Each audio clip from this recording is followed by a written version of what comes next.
Linda? I'll make that motion. I'll second it. Motion's been made and seconded that we approve the agenda. All in favor, say aye. Aye. All opposed, same sign. Motion carried. Could we have a motion to approve the December 11th, 2025 minutes? I'll motion to It would be approve. December 11th, 2024 minutes, sorry. I'll make a motion to approve. I'll second that. Motion's been made and seconded to approve the December 11th, 2024 minutes. All in favor, say aye. Aye. All opposed, same sign. Motion carried. And now we're going on to the hometown grid services.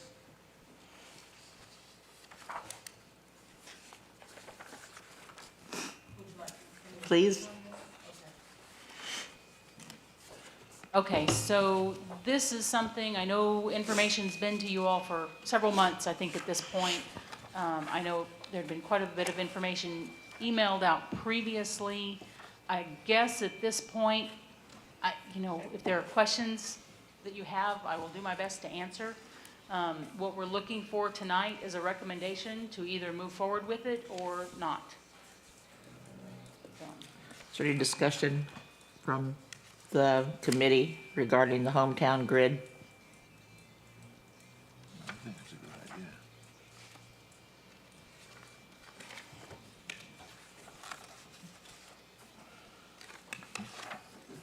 You need time to look at this a little bit farther?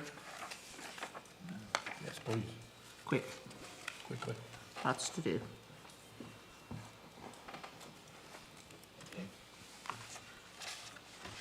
So are we basically saying yay or nay? And if we say yay, we're gonna discuss which pricing option? You certainly can. I mean, staff has their recommended motion. I think it's on the next page. Is that the option B? Let me look, sorry. Yes, because it would provide, as stated in the summary, the most stable pricing, most similar year to year. That would be our recommendation.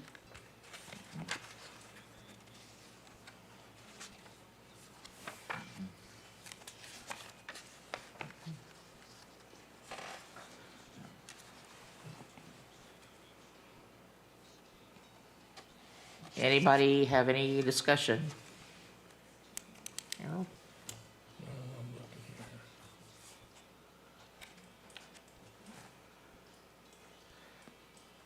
I need a motion as to what you want to do with regard to this hometown grid program.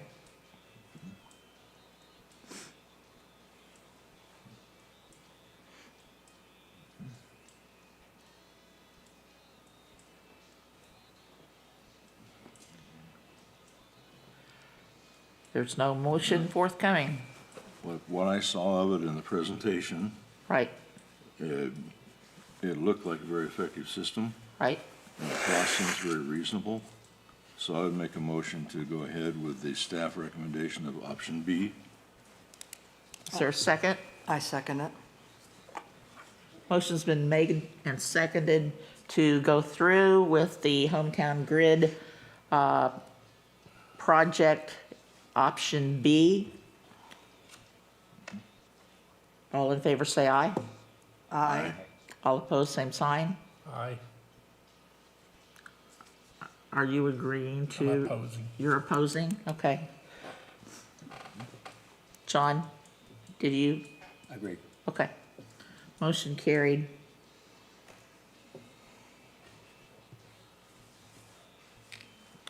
Okay, moving right along to the sewer budget and rates for fiscal year 2026. Okay, so we're going to start off with letting Jeff Meadows from Archer Elgin Engineering just kind of talk you guys through. I believe he passed out maps for you. I also have it on the screen, kind of talking about phase 2. So the purpose of tonight discussing the sewer budget and rates are so that we can meet all of our timelines to be able to close this bond in the current state fiscal year. okay? So that means we need a recommendation, I'll just kind of lay this timeline out for all of you. We need a recommendation on rates from the utility committee sometime this month, either at this meeting or at a follow-up meeting. Then what happens is those go to the state revolving fund for review. When they get back to us, assuming they're good with it, then we will do a 30-day notice for a public hearing on sewer rates. That's probably going to be sometime in May when that would occur, just in time to get approved by the board, whatever the recommendation is, by the Board of Aldermen, end of May, first part of June, so that we can put the project out to bid in June to meet our deadlines for the bond to close. If we don't meet those timelines, okay, then it pushes the bond into the next state fiscal year, and we start losing some of the grant funding, which means we'll have to finance more of the cost. Does this require us again to meet the rate changes? Because last time we weren't with the proper rate changes in order to get the bond. Are we at that point, or No, do we have this to have is this approval before we get to this point? correct.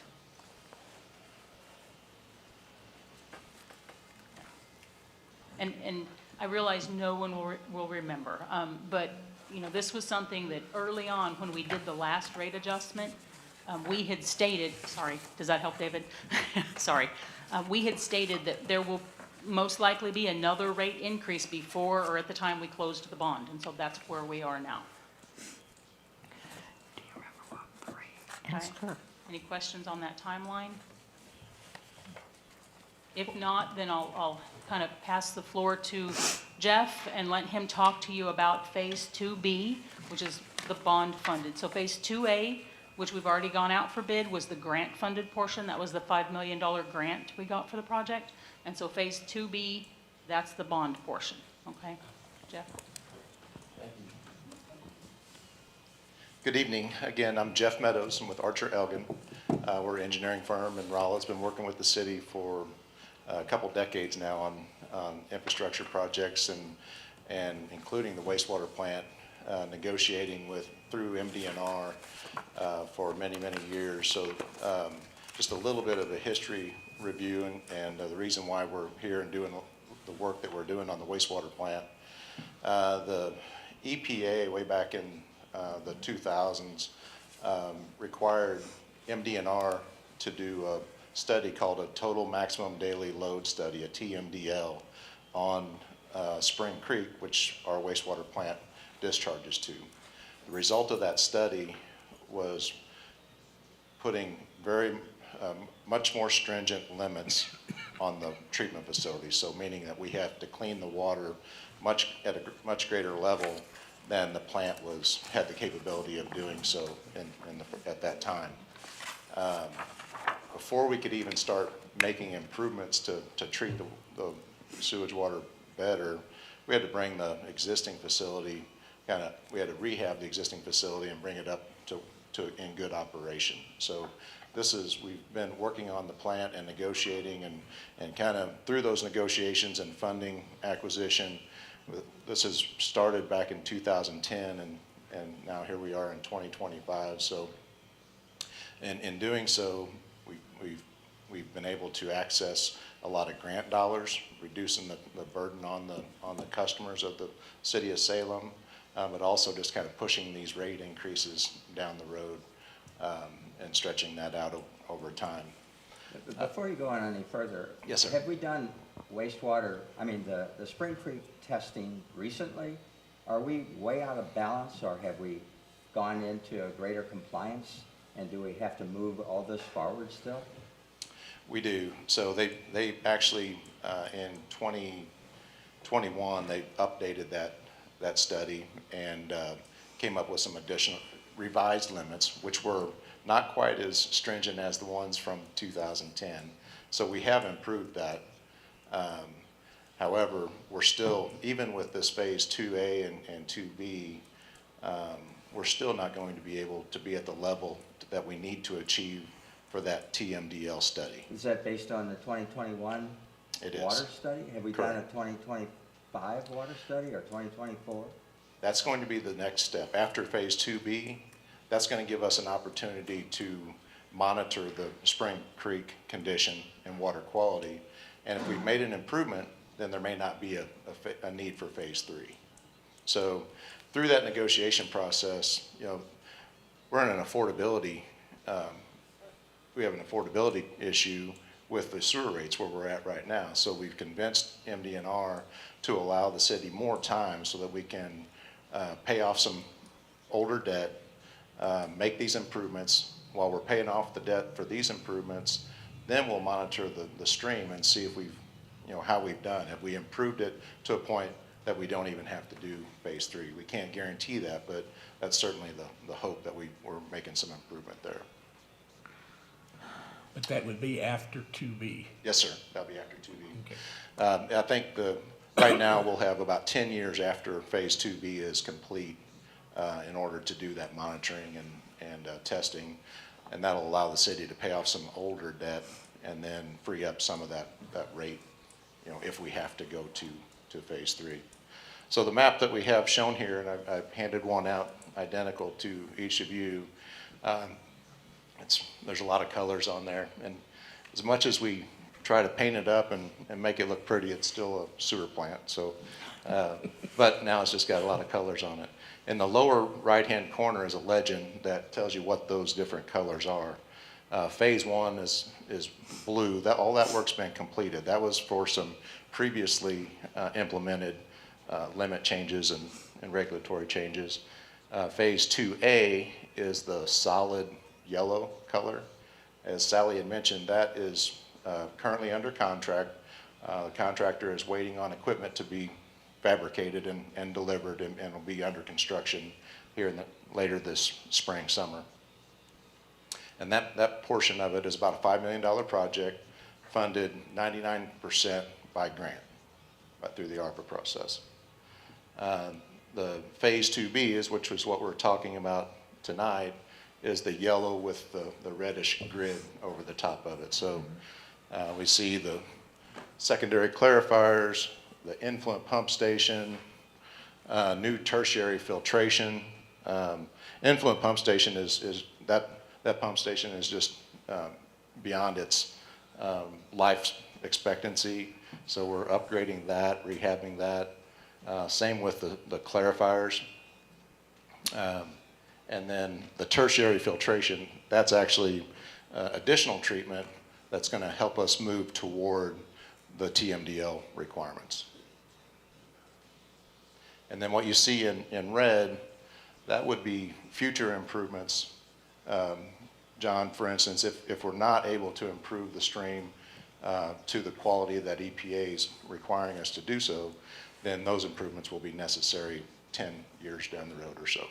Could I ask a question? On the pump station, is that where all the water from all the city, that's where it's coming in? Everything collects at that pump station, lifts it up, and then goes through the pipe. When I have looked down in there, there's all kinds of stuff down there. We won't describe everything there, but is there some way to filter that before it gets out into the rest of it? And would that help with, I mean? There is. So a couple things.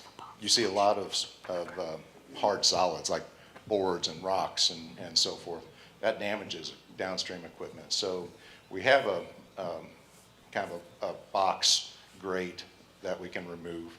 And then what we're also doing in this next phase, in phase 2B, we're replacing those pumps with chopper pumps. That'll grind some of that up.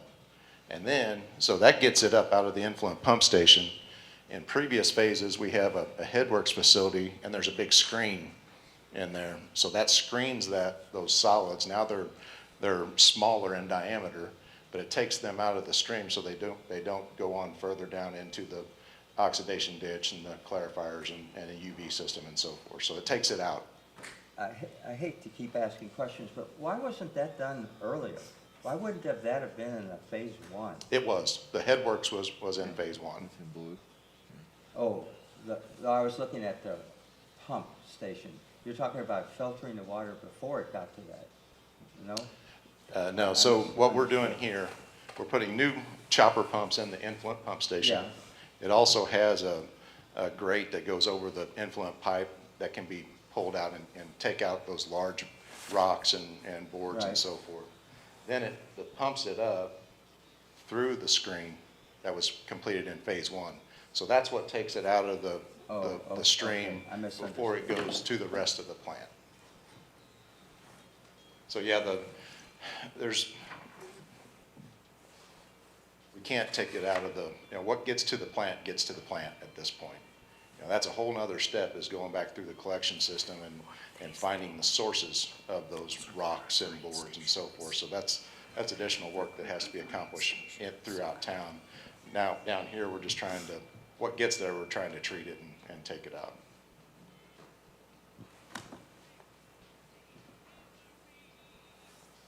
Any other questions about the scope of Phase 2B? Nope.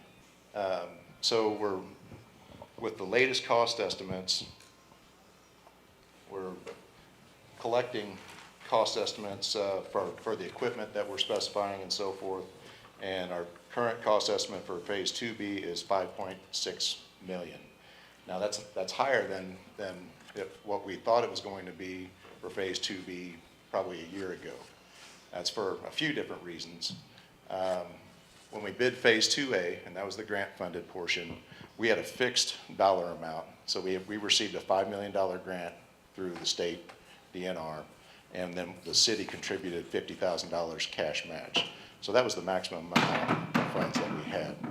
We bid Phase 2A with alternates, so that we wanted to make sure that we were able to award Phase 2A without having to go back and rebid it if it came in over budget. So we had a deductive alternate, and those influent pumps, as I mentioned, as we were talking about, John, those were over the $5 million budget, so now they've been moved over to Phase 2B, and to the tune of about $1 million. So essentially, Phase 2A was about 20% over our estimate, and I think we're seeing, why is that? Probably a few reasons. We're seeing inflation just in the equipment. Electrical came in a lot higher than what we were anticipating, and I think that's just industry-wide. Wire, electronics cost more than, they had a significant increase in inflation over the past few years. The other thing is, so this was funded with the grant dollars that we talked about. There were about $400 and some million worth of these water and wastewater projects that were bidding in that same time frame to a fixed number of qualified water and wastewater contractors. So there was a lot more work out there, so I think we saw some inflation from the contracting side as well. The other thing that we have done, to kind of combat that, we've made some modifications in the design, taken a few things out, but we also, working with the operators, originally we were going to have the tertiary filter only filter what was going through the main plant, so it'd be secondary, it'd be already treated. We've increased the size of that tertiary filtration, so now not only does it take what goes through the biological treatment process and through the clarifiers, but it's also going to be taking the peak flows that go through the peak flow storage basin and disinfection. So in doing so, it's doubled the size of the filter, so it's increased that cost. But now we've introduced essentially wastewater, not secondary treated wastewater, into that environment. So now the building has to have a lot of different air exchanges at the construction. You have a building around it. We have heating and air and ventilation and so forth. The control panels have to be protected and have to meet a higher grade as well. So that was an increase in the scope of the project. Overall, it's going to be an improvement, but not part of the original. Any other questions for me? I have one more, and that is when we look at additional facilities that are brought into our community, especially with the health center and some of the other buildings, we've made arrangements that we've done a little bit of overkill on this, so we're not gonna come back to this and say, oh, we can't handle what's now coming in because of the additional construction that's going on in town. Additional growth, you mean? Yes. Sure. So part of this process, we've increased your capacity by 25%. So you were at about 1 million gallon a day capacity. We've increased that through this process to 1.25 million gallons per So day. if we got rid of a lot of the water that's coming in through these manholes and everything else, that would be an important thing so that we don't go over this 25% thing It does. with the new growth. So, yeah, that will improve. That'll free up capacity in your plant. But we've also, through this process, increased your capacity to allow for future growth. So we did a kind of a growth projection, and what we could anticipate for the next 20 years, and that's where that 1.25 came from. There is opportunity if we do have to get to phase 3. That may, we have some other basins that could increase our volume, and there's opportunities to increase our capacity even beyond that 1.25 in the future, if we get to that point. So again, what is the cost? Our estimate right now is about 5.6 million for phase 2B.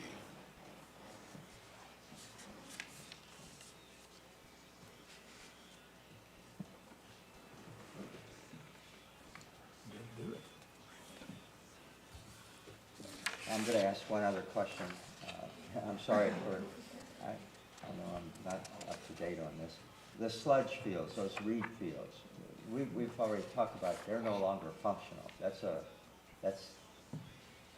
They're functional, however, they're full, and cleaning them out is kind of a chore for the well, staff. we used to do that, I thought yearly, and I don't think we've cleaned them out for a long, long time. Well, no, we have been removing sludge from there. I think there was a period of time when we weren't. Well, we used to take them and clean all the reeds and everything out, there would be a new basin and start over.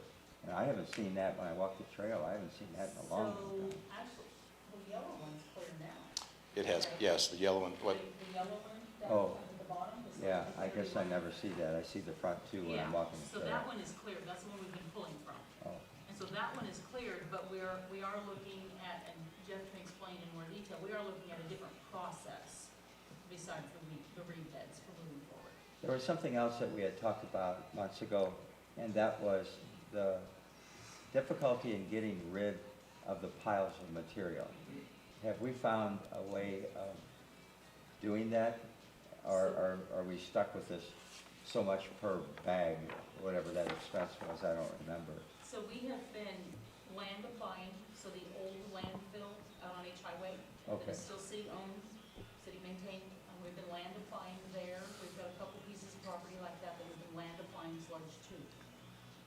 So it's our people bringing that out there, so we're not paying, what the cost is then, it's our own Yes. expense, our city Yes. expense in terms of moving it out, the Correct. trucking, gasoline, and stuff like that.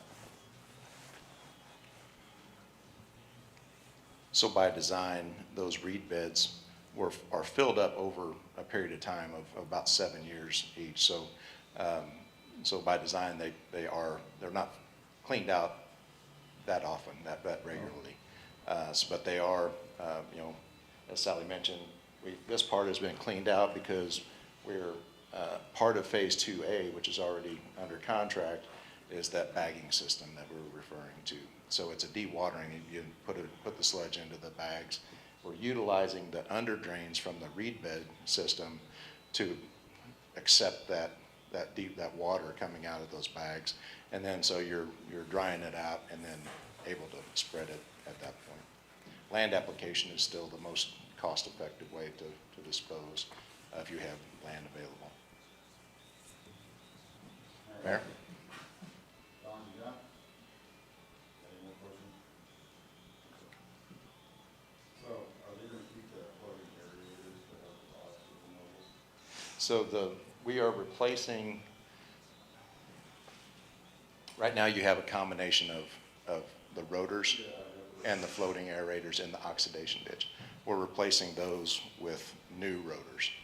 And that's all part of Phase 2A, which is under contract. We do anticipate taking those existing floating aerators, installing them in that peak flow aeration basin to assist, what bugs are in there, keep them alive for the period that's full. You need to ask Sally.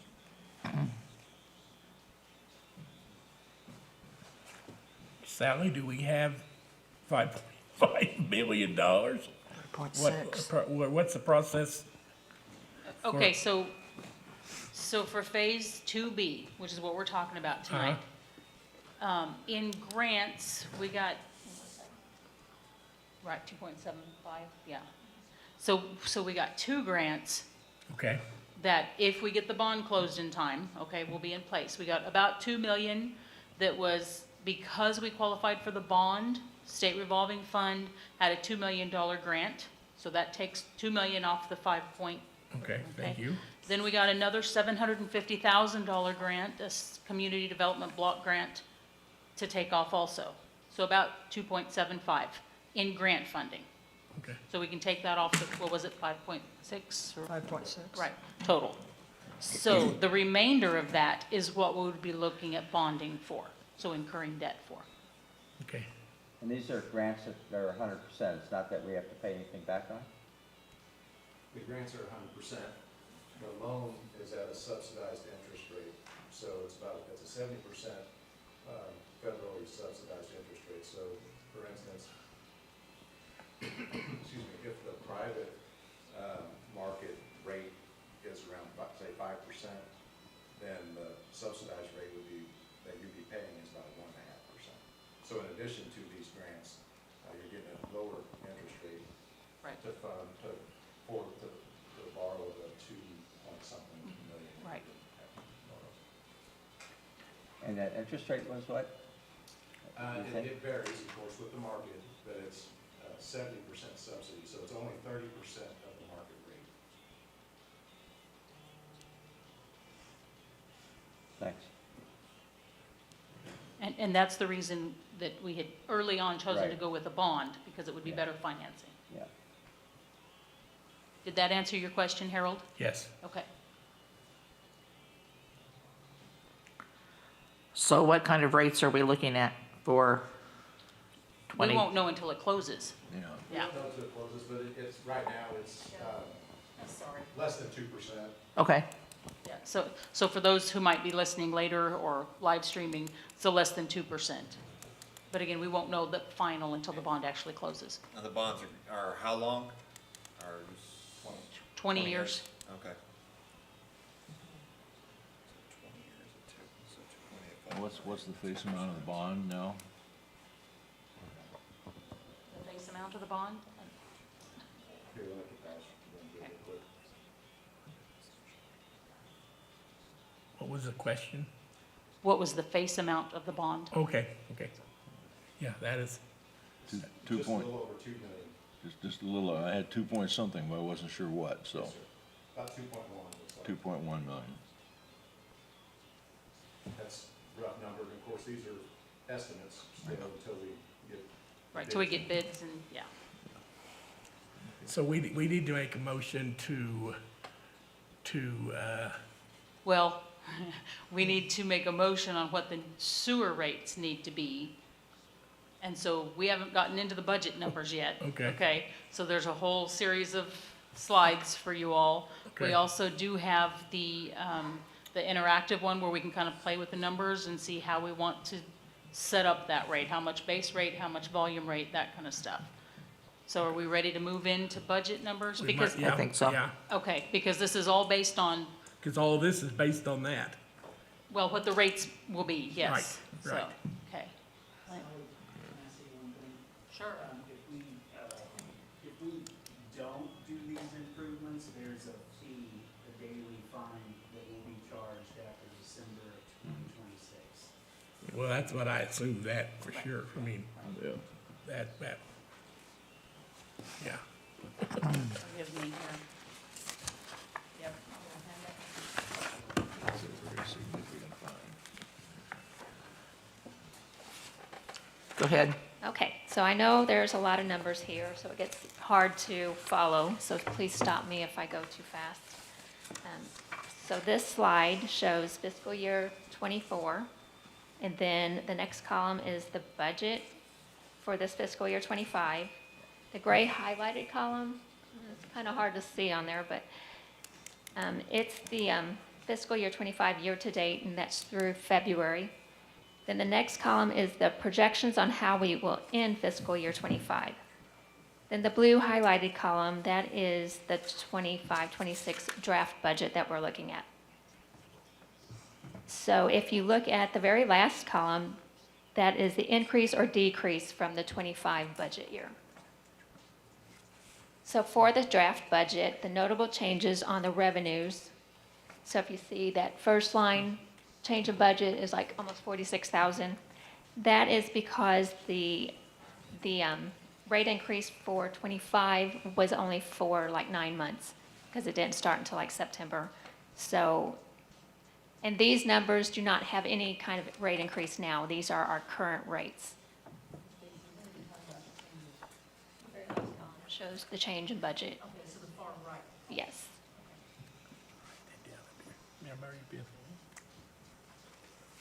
Are you following so far? Yeah. Okay. So on the expenditures.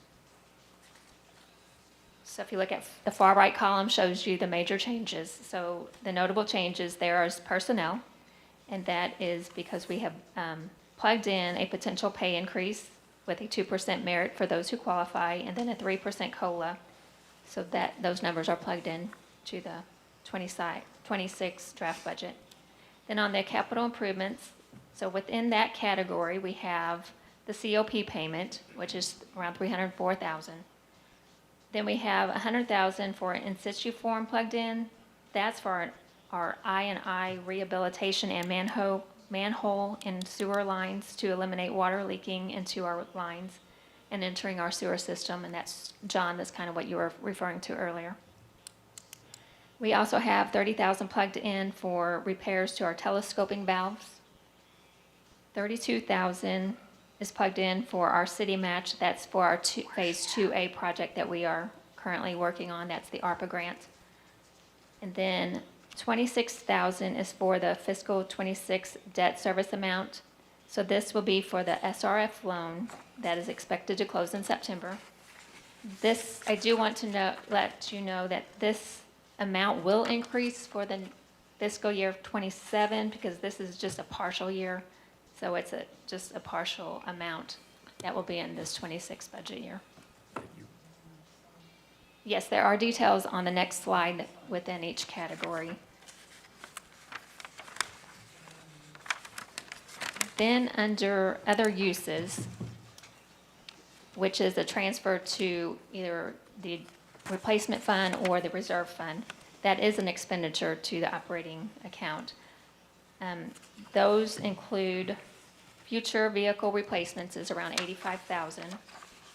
The SRF says that we must set aside replacement costs for the items in our phase 2B improvements for future costs and repairs. That comes to around $54,000.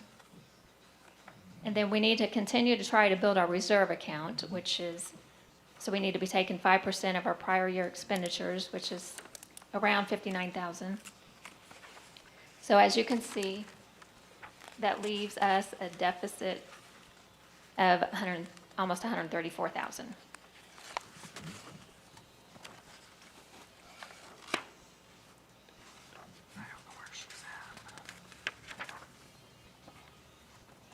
Does anyone have any questions on the details within each category?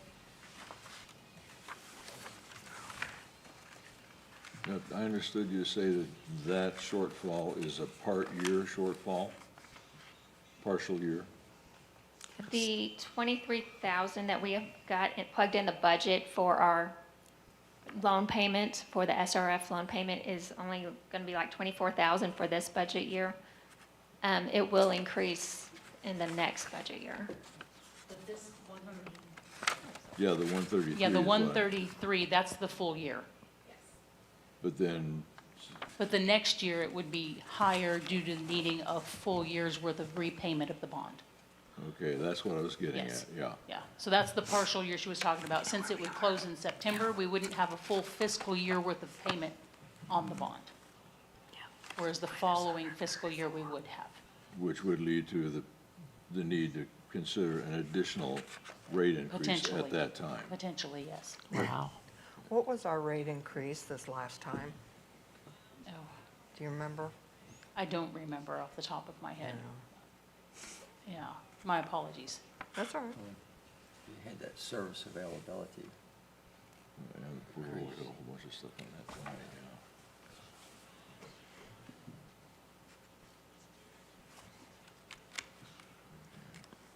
So that's the number we're trying to hit, about 134. for our next budget year. Yes, this comes. So we're looking at a rate increase maybe twice in 2026? So are you guys good to go into the interactive slides, or do you Please. have questions on this? Are we looking at like a rate increase like twice possibly for 2026? So let's go to the Excel sheet so we can start plugging. Okay, Not for fiscal year '26. We won't be doing a rate increase twice. We'll just do it at the beginning here. No, she's definitely double. Oh, is that what? well, I'm talking about like, like a partial, you're talking partial year and then we have the rest of the year? No, we'll just, one-time rate increase Okay. here, yeah. Okay, So the next one would be the 26-27 budget. Okay. That might require, yeah. Kind of hard to see on the screen. This very first section there, it just shows our current, with our current rate.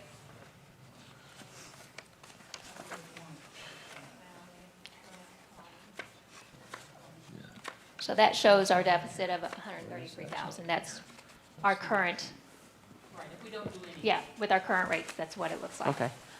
And the next column, that's the SRF structure that they recommend us using. We don't have to, but that's what they recommend. They show it at a 22.35 minimum base rate, where we currently have the $12 base I rate. can't either. And then they show a You don't have volume this rate. sheet? I can't hear you. No, you don't have the sheet, because this is one where we can change the. Oh, okay, okay. It's hard to see, that's why. Can we Yeah. enlarge a portion of that to see, yeah, each one as she talks about it, yeah. Okay, so this was Okay. the first one. Real quick.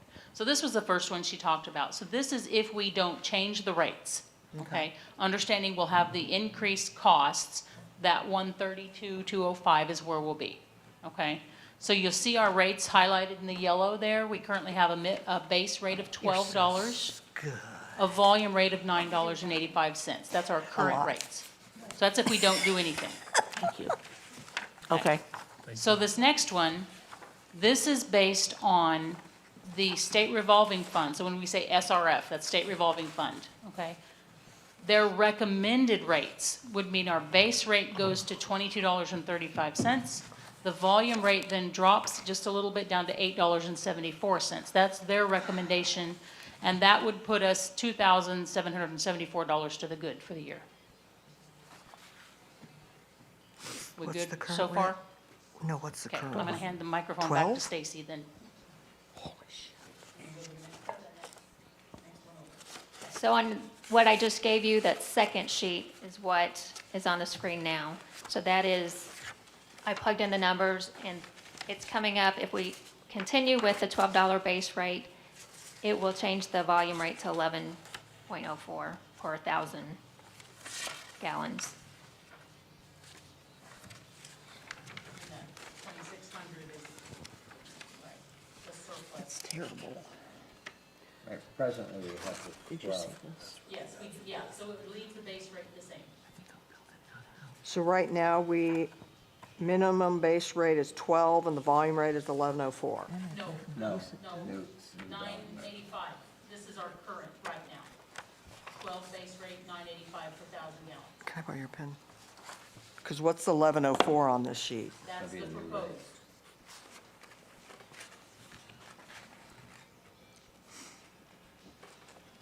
I think people are definitely accustomed, not that we ever get super accustomed to a base rate of 12. You start knocking that up to 22, it's going to cause a lot of people to, they're going to see that number real fast. Yep. when you do the volume rate, it's a little bit less noticeable, but again, it's basically saying we're putting most of the responsibility on the people that use. I mean, the volume rate is a use rate, so people that use more are gonna pay more. When you're at the 22 on the other one, basically you're saying that's not true. Yeah, you're not sharing the load equally, or just Right. proportionally, I should say. And with the 1104, we're still in excess of what we need at about 3,000. Yeah. What about with the new construction? With the new health facility that's over there, I think that's gonna be using, the one that's at the old shoe factory. I don't know when that comes online, but there's been quite a bit of construction in town. I don't know the effect it's gonna have. There has, but when we talk about a significant impact to our sewer plant, it's not gonna be that large. I mean, it's development for us, but when we talk about what's a large development that will have a huge impact, it's not as significant. I'm sure Jeff could speak to this more, but I mean, to have a significant impact, we Yeah. need a subdivision with hundreds of houses going in. Right, and when you look at the 1104,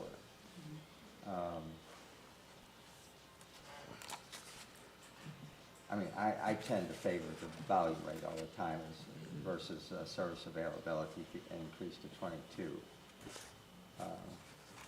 By decreasing the water that's flowing in, that we talked about through all the manholes and everything, what do we have to do in order to implement that? I mean, I don't think we've done anything yet to try to reduce that water that's flowing in. And Okay, that's so the problem. just in this year, this fiscal year, Archer Elgin completed an INI study for us with some recommendations. So we're not at the point of being able to implement a lot yet, because we just got that study done just in the last What do you mean? couple That's the amount months. you're gonna be Yeah. paying. Oh, I know. Do you want to? I like this over this. This is right now, and that's gonna increase it. And I don't have an What we're doing idea right now of is 12 and the 985. percentage of the Okay. problem. And the What other percentage recommendation of the is problem 12 was and related to 1104. the water flow that has Or- nothing in it, Or nothing But- sewage-wise in it. But it's still, 22 and It's the 8. it stormwater. still becomes this. Is that So are you gonna 10% of our problem, 20% of our problem?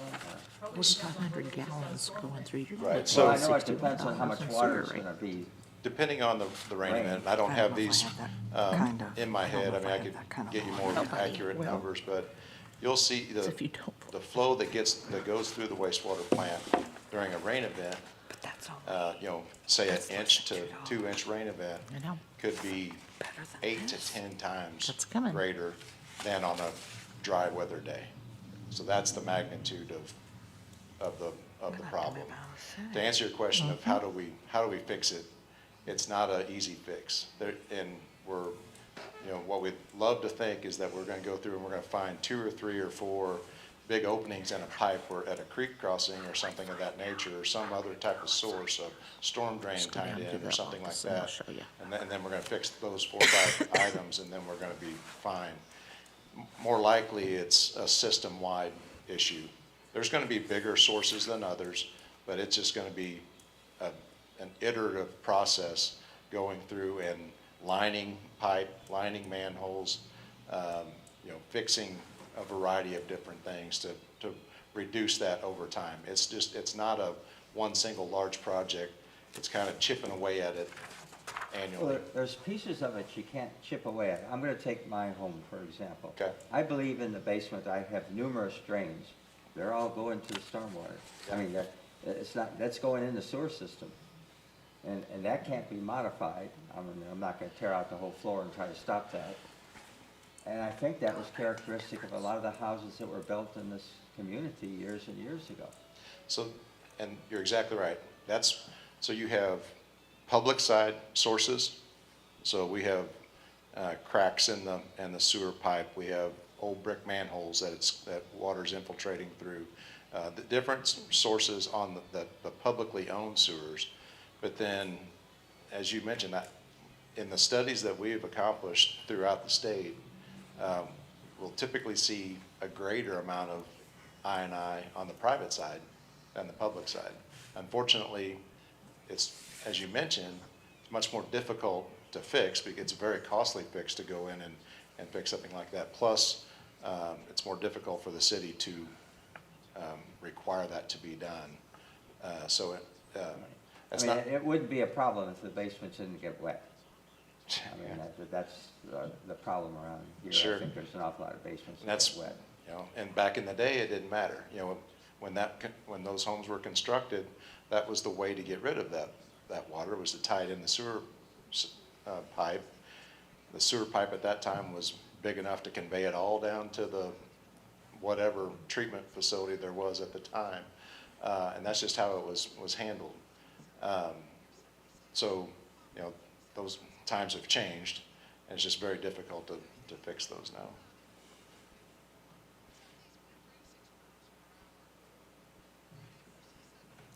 Wow. We don't have another option, do we? We only have these two options. We do know that. I like the second one better.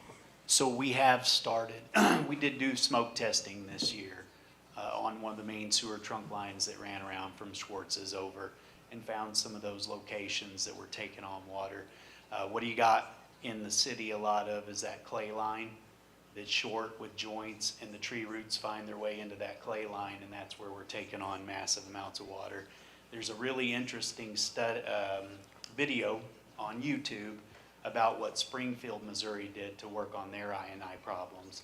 And it's like a year-long campaign with the city, like, here's what we're gonna do, here's what's coming down the pipe when we go to do smoke testing in certain areas of the city. And if you smoke test on the lines in the actual public area, you would have that non-toxic smoke, but it would be coming up out of gutters, if gutters are run into the drain system and into Yeah. your basements, so it's Is up. that a real expensive cost No, to do no, that? but what Springfield did is I think they worked on, it was on grant funding to help folks that have their sump pumps run into the system. So there was money to help negate that. And that's just a process that we're not there yet. But when the storm comes, you know, I used to enjoy the rain. Now I kind of cringe when I'm at home because our sewer plant's really, you know, prior to this project, the sewer plant just went, the extra went around and went into the 002 basin, and it just, if it overran the plant, it overran the plant, and now we're treating it. So, yeah, it's just, it's a big process. I'm working with Sally. We'd like to get our own smoke testing equipment and really ramp up our smoke testing efforts and find these spots that we can fix that won't impact the public at this time, so. Well, of the two proposals, the one that's up there is the one that I tend to favor. I mean, we keep hitting the people with a price increase and another one and another one. And you know that we're gonna hear about it, big time. We will all hear about it. Big time. I understand that. I think this one will have less of a public impact and still meet the needs. I don't know, John. The 1104 one? The 1104. Yeah. Yeah, I agree. Yeah. If we don't have a choice, the 1104 is better than the 2235, Yeah, Either if we way- don't have a choice. Either way, we have to cover the real cost. Yeah. Well, Yeah. I mean, they're indicating, according to that chart, that we'll be able to meet the cost. Well, and the thing about the Yeah. 1104 is the people that use the most water are gonna pay the Pay the big bill. Right. higher rate, and which is the way it should be, really. If they don't use much water, I mean, I've argued time and time again against service availability fees and tried to express that. right, But I know that there's always an impact on businesses that use a lot of water. I think fortunately, probably we don't have Heartland Metal anymore, which was nearly 1 million gallons a month. I don't know what the big users are anymore in terms of businesses and but we did have the car wash problem that we have to, I don't know that we addressed that problem, but it is a problem that he wanted us to consider at least. I mean, I tend to make a motion for the second one, which is the With the ele- constant $12 service availability fee and the volume changing to 1104. Sounds like that will meet our needs. And we can fund phase 2B. Did he make a motion? I can't Yes, he hear did. you. You need to use your He did. mic. I Okay, would make the motion- motion. Yeah, we need you to speak into the Can you mic. speak Oh. into your mic? Sorry. Yeah, Is this thing it's on. It is on? Oh. I would make the motion that we go to the proposal of the $12 service availability base fee and the 11.04 volume rate fee. Is there a second to that motion? I'll second it. And that 11.04 per 1,000 gallons. Yeah, Really quick, yep. really quick point of discussion. Is this going to, and I guess a question for staff, if we're talking about getting a bond rate in the future, is that what we're talking about, having to increase the rates to cover that bond later? So my This would question cover- is, like, for phase 2B, we need a bond of 2.1, as you were saying. Right. You know, and there's gonna be a monthly cost associated with that, correct? This is not going to cover that. This is just for the current shortfall of the next year's No, budget. this covers, right, that partial year. The partial year, that it, Right, when where we we'll get be it, paying so back. that we'll be Yes. paying back. So it does Yes. cover that. Okay, that's what I Yes. missed. I'm sorry. Yes, And then, so it covers the partial year, but not the year after. correct, Okay. correct. So it'll be And, another- and then, yeah, the next year, I mean, just like we Yeah. have done every year, we will need to reassess and see where we're at. Yeah, it Do seems we like have any if, citizens living in Salem? yeah, if I'm any taking a citizens wild living in guess here, and these They're aren't all numbers that moving I would, out. you know, solidify or anything, but like if we're looking at like a $2.1 million bond for like 2 to 2.5%, I put 2.5%. That increases our yearly budget here by about 133,000 is what it would be about. Just plugging it into a quick amortization calculator. So what we're seeing is this would be part of that, but like it would be a lesser, because this is not the 133 that we're talking about for that. Sorry, I didn't mean to add that part. It was just, I get it now. Is there any other discussion? Motion's been made and seconded that we go with the minimum base rate of $12 with the volume rate of 1104. All in favor, say aye. Aye. All opposed, same sign. Motion carried.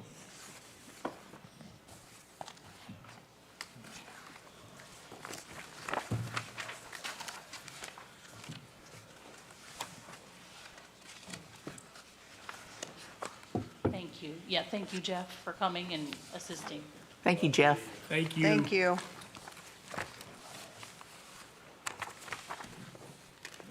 Okay, moving right along. We have billing updates.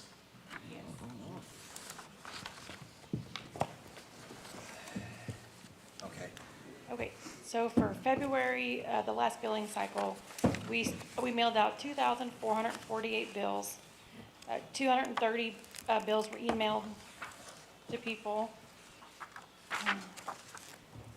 And then for the total amount that we've sent to collections, as we started doing it, was 962 accounts, and then the amount of the debt attached to those was a little over $1 million. And then we have collected some of that in the office. I'm not sure of an exact number, but, and then during, when we had that weather, we were off for the weather, we still had about 120 people that came and paid through the Dropbox.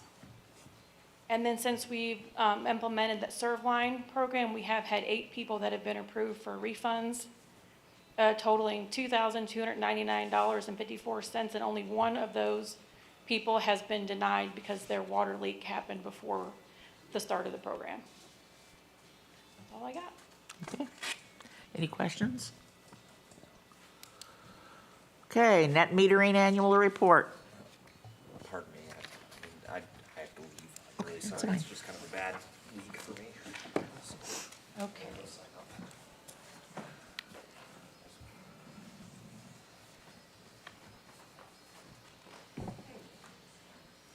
Okay, so the net metering report, this is a report that is required to be given to the Board of Aldermen each year. I wanted to go ahead and share it with all of you as an informational piece. So the net metering, this is solar customers. So you'll see, we have 3 currently, we've talked about that before, customer A, B, and C. You'll see we list the installed capacity of their systems. So that should be on page 21. I don't know that your packet is numbered. My apologies. We got it. So we have a total installed capacity of 26.71 kilowatts. The next column is the kilowatt hours used, so what the city sold to those customers, so what they were using of city electric. And then the final column, that's what they generated and placed back on the city system. So that's a total of 16,000 kilowatt hours last year. And so just to put that in perspective though, so I mean 16 kilowatt hours sounds like, maybe that's 16,000 sounds like a large number. But to put it in perspective, for the current budget year, we budgeted that we would sell about 49 million kilowatt hours. So it's a small portion. But that is, like I said, the total that we received from solar customers. And then our previous year's peak demand of 12.99, again, just another informational piece. We did just see in January a drop. We rolled off the 12.99 and it went to 12.1. So not a huge drop, but at least some. And so that anytime we have a drop in that peak demand for the year, that's a reduction in cost. So that's always a good thing to see that going down. Any questions on that? Like I said, just an informational piece for you all. Thank you. That's good. Okay. Moving along to the MPUA and MPEP meeting report. Yes, so there is a lot in here, and so my apologies. But I wanted to include the agenda just for your information. This is the agenda and the agenda packet from the MPEP meeting, the most recent MPEP meeting that was January 16th. I'm not going to go over page by page. I would say if you guys, as you're looking over it, you have questions, please let me know.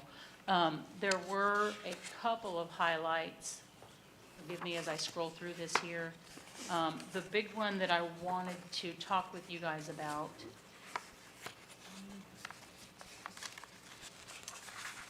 So again, the stuff in this packet for the MPEP is going to be peak or pool peaks. So on this slide, it talks about the MPEP winter peaks. So that's for all 14 cities in our purchasing pool. So that's the total pool, not just City of Salem. So keep that in mind when you're looking at some of these numbers and information. Give me a second. As I'm scrolling, is there any specific questions that anyone has that they maybe got to glance through and wanted to question something? Oh, hang on. Okay, here we go, sorry. So one of the things that MPUA is working on for all of their power pools, so they have 3 power purchase pools.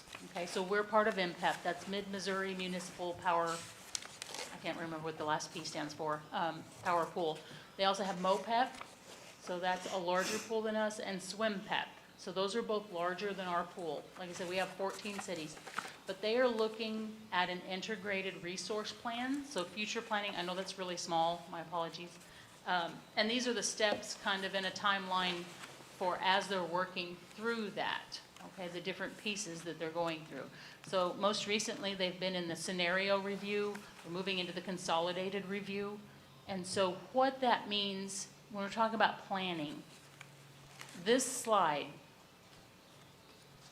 There are federal regulations that talk about when you're planning for your power, so we're talking electricity here, that you have to have so much planned for and committed to meet your needs. So as you look at this, the gray bars, like the first four that have the bottom part of the bars are in gray, that's coal power, okay? The orange is existing natural gas power.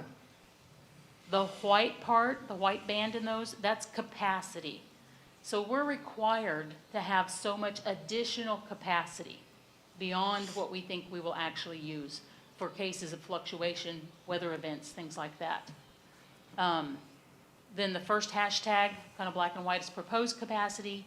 You'll see that kind of blue or purplish band grows over time. That's battery storage of electricity. So they're anticipating as that technology, moves forward, that we'll have more and more of that as part of our mix. So this is, like I said, a future planning tool.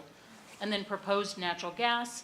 The solid line, single line that runs close to the top, that is our peak load. So projected peak loads for our entire purchasing pool. Okay?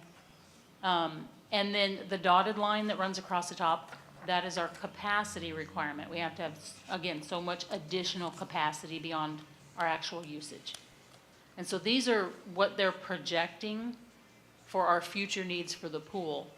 This is important because it starts impacting decisions about our purchasing agreements. So I'm getting into a little bit of the weeds here, but I just wanted to briefly explain kind of what some of this is. So again, this is the summer load. The next page here shows the winter load. You'll see that's kind of a shorter stack there. But again, same kind of components make it up. And again, later, if you guys have questions, if you ever want more in-depth information, the MPUA staff is more than happy to come down and visit with you all about any of this stuff. Okay? I find that kind of surprising to look at the peak load and see that it's basically going out to 44. And there's not a heck of a whole lot of change. No, in there. no. I find that, I mean, when you listen to the news, it sounds like basically we're not going to be able to hit our electrical needs in the next 3 years. Right, and it is concerning.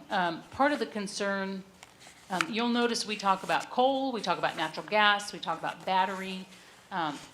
Nowhere in here is there a significant slice of these bars that is solar or that is wind. And part of that is because you can't plan on it. You know, they even have, I've just started hearing more about it in the last year and a half. Wind power, when you have a bad storm event, it'll drop to zero. And so it creates then this gap in the grid for power. And then that's when you'll have peak events for your communities, because all of a sudden you had this source of power and it's gone. And you can't fire up your natural gas or your coal or any of your other stuff fast enough to make up for it. So I mean, so that's when you're planning your resources long-term. You want to plan it on stuff that is more stable and more reliable. So, but you're right, it's interesting. There are definite concerns, a lot of concerns about transmission across the country. You know, where are we building our generation plants? And can we get the power from point A to point B without having to route halfway across the country and back to get it there? So that's a large concern. And when you consider the number of electric cars that have been purchased from year to year to year, Right. it's always been on an increase. Yes, And that's a substantial load compared to putting in an LED light bulb. absolutely. Yeah, yeah, it is of concern. Okay. All right, and I'm gonna scroll through some of this. The other piece that I really wanted to share with you all, oh, hold on, before I get there. This page, I saw that. this talks about our power purchase pool, MPEP, and it talks about what each city's, each community's peak load is for the past year, and what percentage of the total pool, what percentage of the power does each city use. So when you find Salem, you'll see we are 10% of the total pool load. So we're actually like fourth largest user in our pool. And so you can see the other cities that are part of our power It pool. would be interesting if they had put Sullivan's at 20, population St. as well Robert's on at there. True, that would be interesting, yeah. Cube is tinier than we are. But you'll see there's Oh, not they're using more than- truly Cube is large smaller communities in than our I think pool. so. We're all smaller. But yeah, I just wanted to share that with you. Interesting. And then the final piece that I really wanted to point out, in your packet, oops, okay. Right here, starting on, hold on. I want to say page 46 here starts it. These are legislative priorities of MPUA. And I think, these are important to just be aware of. So the first page of it just kind of gives a brief synopsis, a paragraph about each one, and then it goes into more detail and in-depth on each topic in the preceding pages, or the following pages. I just wanted to point that out to you all so that you're aware of what those are.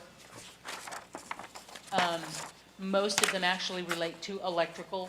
MPUA also works with cities on water and wastewater utilities as well, but for us, we're electric through MPUA. Okay? Like I said, I didn't want to go into great depth, but just make you all aware that that's there. Okay. Now, unless there are questions, I don't have No any. questions No for me. questions. okay. Thank you. Any questions down there? Okay. Work reports from utility crews.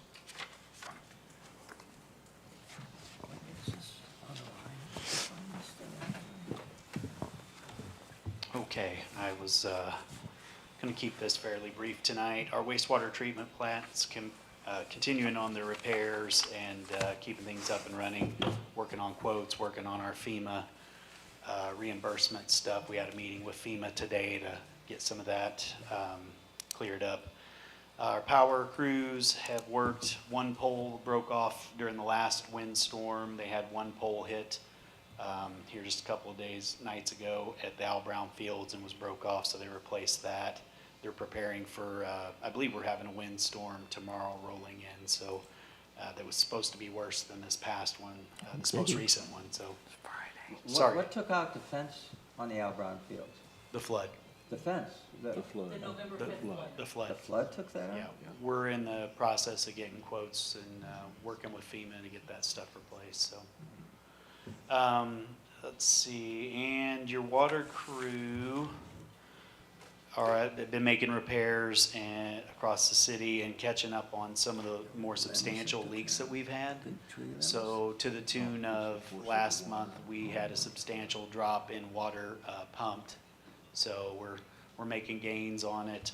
They're working diligently to make sure that we get caught up on any leaks we have across town. Chris went up, our water superintendent went up to, I want to share this with you, to the Missouri Rural Water Association meeting, and he took a sample of our tap water from in the middle of town practically, and turned it in because they have a competition up there.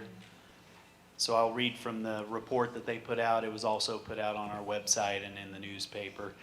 Numerous water system representatives from distant parts of the state brought water samples to compete for one of the top spots in the MRWA Show Me Tap Water Roundup. Preliminary judging at the conference narrowed the field to 5 finalists. Those samples selected as superior in the 3 judging categories of clarity, bouquet, and taste were from 4 municipalities and 1 subdivision. Those being City of Berger, City of Koshkonong, City of Salem, City of Waverly, and Stonebridge West Subdivision. So kudos to our water crew for doing what they can. I mean, our wells produce a good water.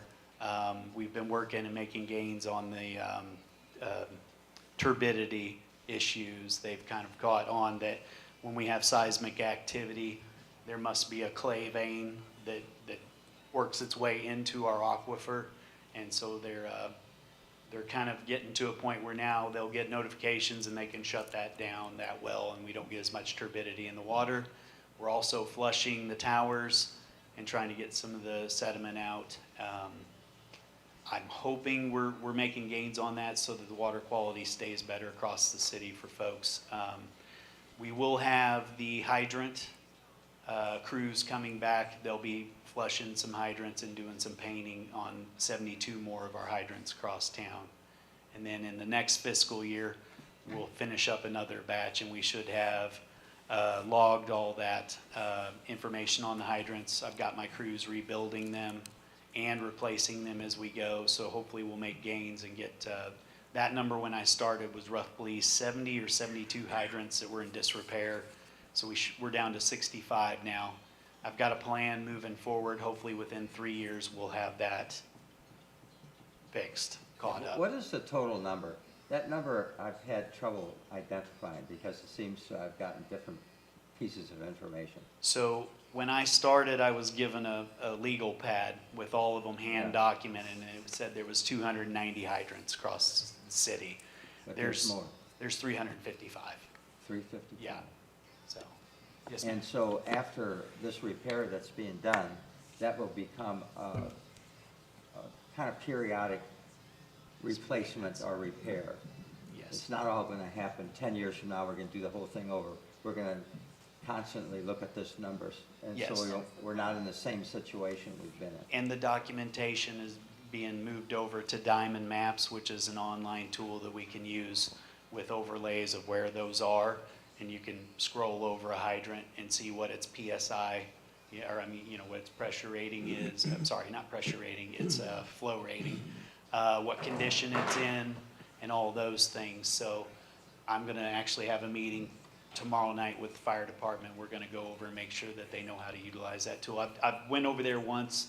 I'm gonna teach more of their crews how to utilize that tool, so, yes.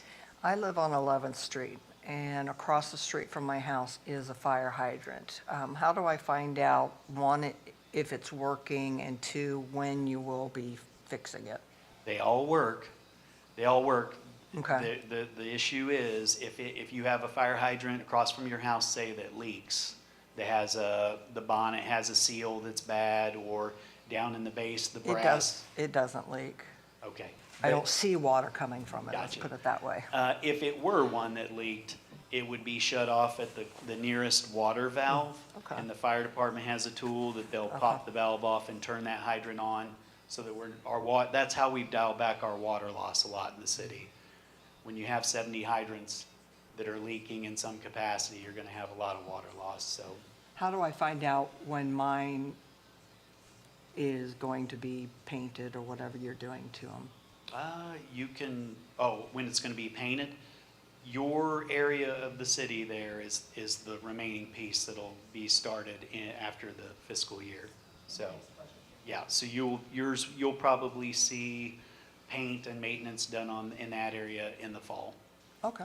so. All And right, you can thanks. tell when they're leaking. I mean, if you take a piece of wood and just put it to your ear and put it on the fire hydrant, you can hear the water going through that, if it's leaking. Right, there is, yeah, you can literally hear it. And then some of the areas, you can tell they're marshy or boggy around, and we'll just come in and take them out or rebuild them. The crew's gotten really good at rebuilding them. It's just a matter of when they're not doing a repair, they'll be doing rebuilds, so. And I do want to say one more time, for the public purposes, there are no hydrants that do not work. They work. They're just, if they're shut off at the valve, that's to save the city of a leak, basically, so. Okay. Any other questions? We're good, thank you. Thank you. Thanks. It is almost 7:30.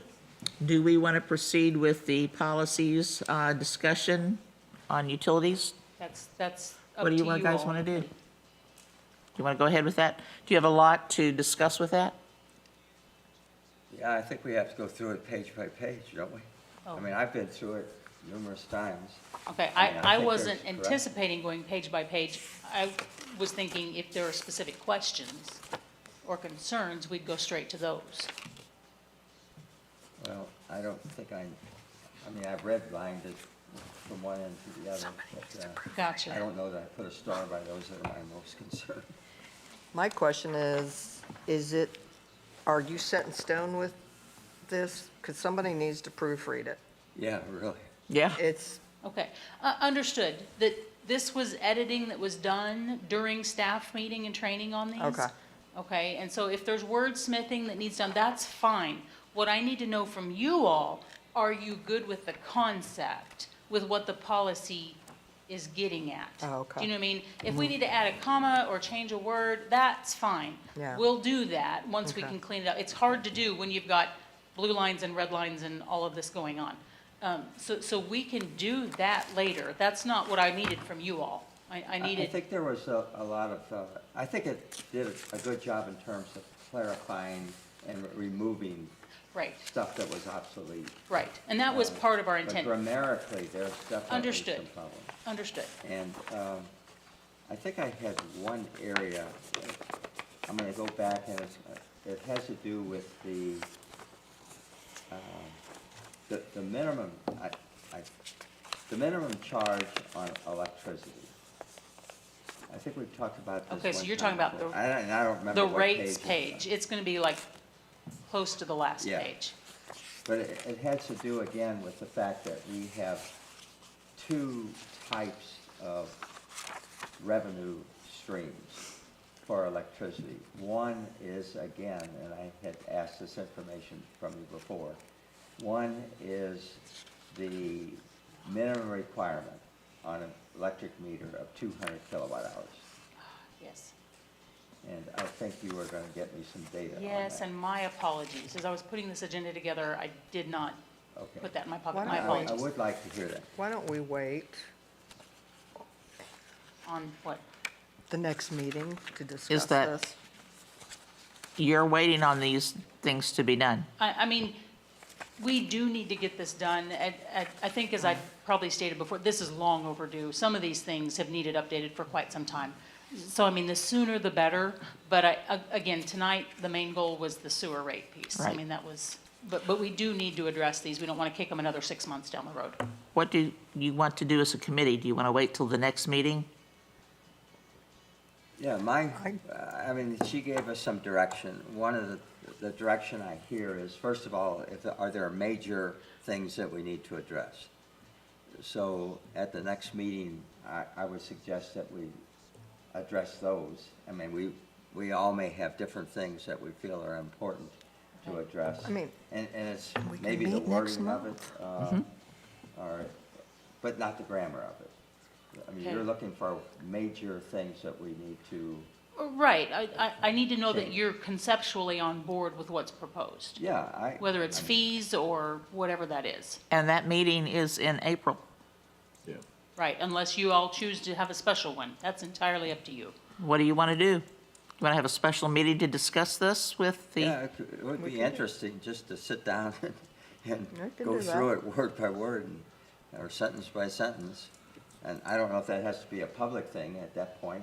Well, I We mean, need if to you bring all the are- whole thing back to the public after we, I guess Tear I'm it not apart. sure what you're proposing, Mr. Hambecker. My apologies. well, it was kind of like a in-house workshop where we could, each of us bring our points forward and address. So you them. wanted As to go by said, like there's- line by line and address Yeah, each I thing think it line has by to be- line? I think it has to Sure. be page by page.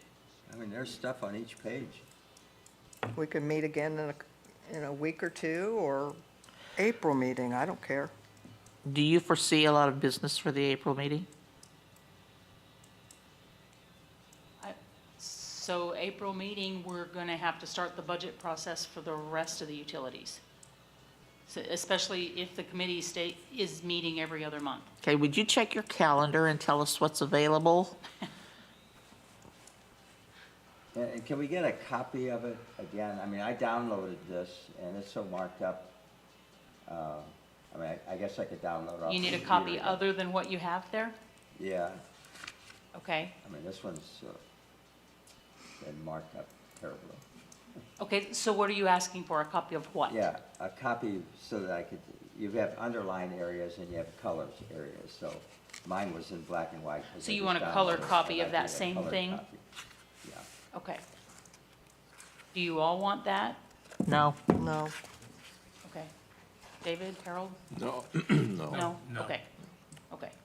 I will get Okay. that printed off and have it, do you want to Yeah, I'll pick it up? pick it up tomorrow. Okay. Okay, okay, back to the calendar here. One second. As far as what's available, are you guys wanting to keep it to a Wednesday? What are you thinking? Could we keep it to a Wednesday? Is Wednesday good for you I guys? think it is. I think it is. Yeah. Yep. Okay. Next Wednesday is good for me. Do we want to go, how far out? If we want to go 2 weeks? What is, 26th of March? I am fine with that. how are you guys? Okay, so. March 26th? Sounds like it works for us. And so is there something different you would like us to prepare for that meeting, or just, You're gonna put it on a screen? yeah, I've got it up here now, Right. so, No, Okay. I'm fine with it. If it's on a screen, we can start moving down to it. 6:15, Okay. same Yep. time? Yep. okay, so same time? Yes. Okay, so the March 26th, Is that a public meeting? 6:15. Ask her. Is that a public meeting? Is it- Yeah, it pretty has much to be, needs to be, right, yes. Yes. Okay. All right. Are we good on that? I do have just another, I would like a request, if you could print it in a larger print in any way. For me, I have a hard time, the small print with my, okay, we can do that. Do you have a recommendation of a font size, or just, I don't have a recommendation. okay, Just a larger, okay. One word per page? one word per page, A ream of paper later.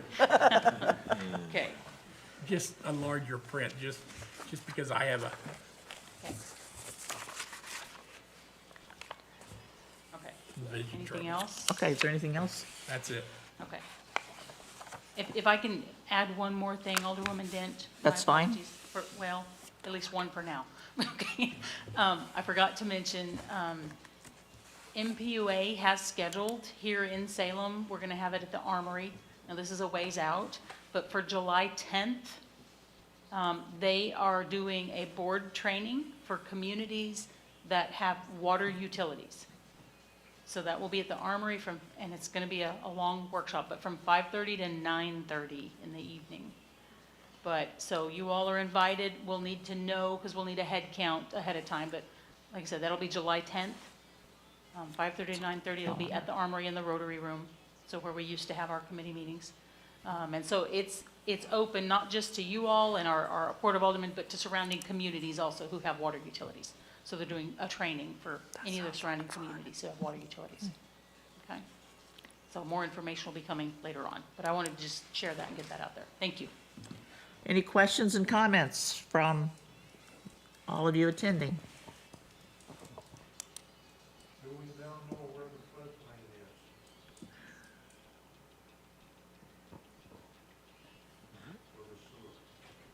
For the sewer? Yes, FEMA has maps that are available online that show exactly where the floodplain is. Yes. I'm sorry, I can't hear you. March 26th at 6:15. Any other questions or comments? Is there a motion to adjourn? I motion to adjourn. Is there a second? I'll second that. Motion's been made and seconded that we adjourn. All in favor say aye. Aye. All opposed, same sign. Have a nice evening. Thank you all.